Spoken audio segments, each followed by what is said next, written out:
mostly performed during town fiestas.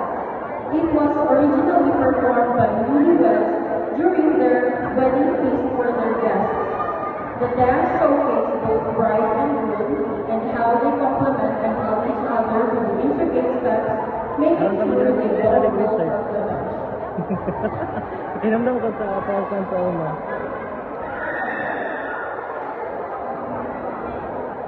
Di man dito ang play ang music.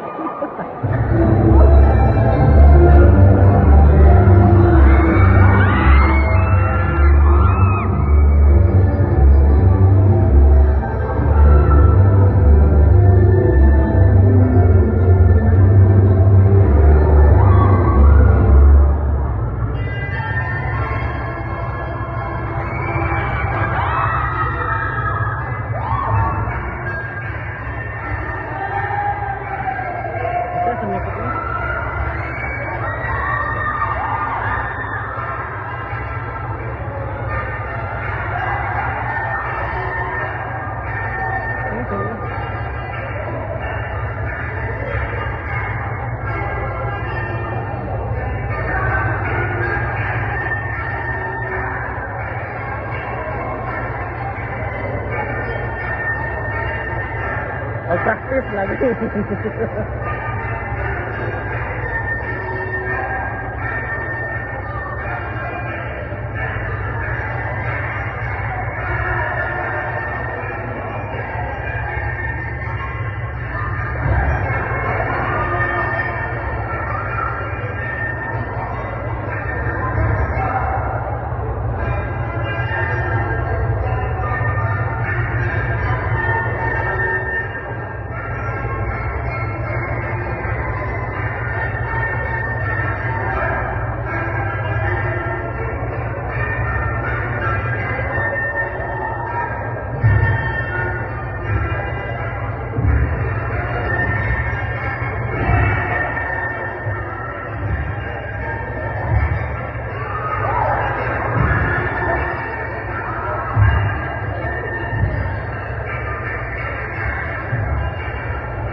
Koryo.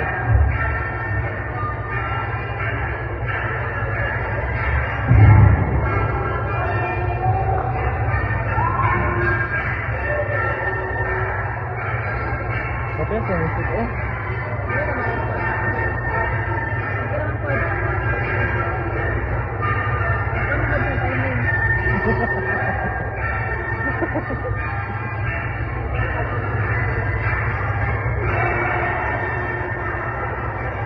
agungan gitu.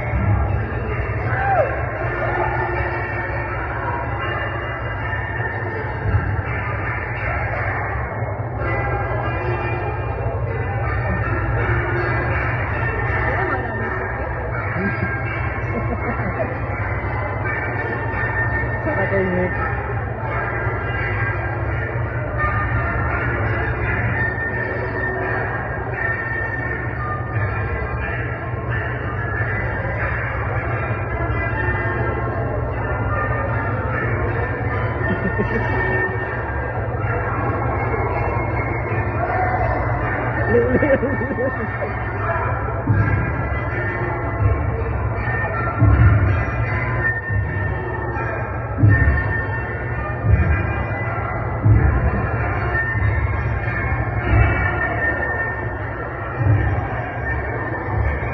Bakit na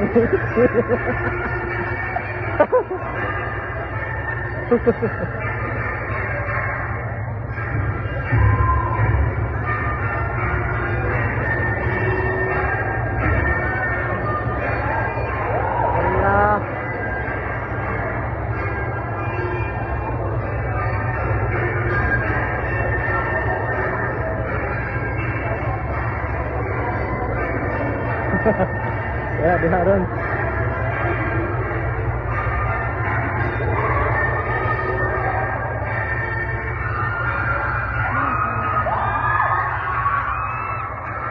Ismail pati nga yun. Suko man kayo.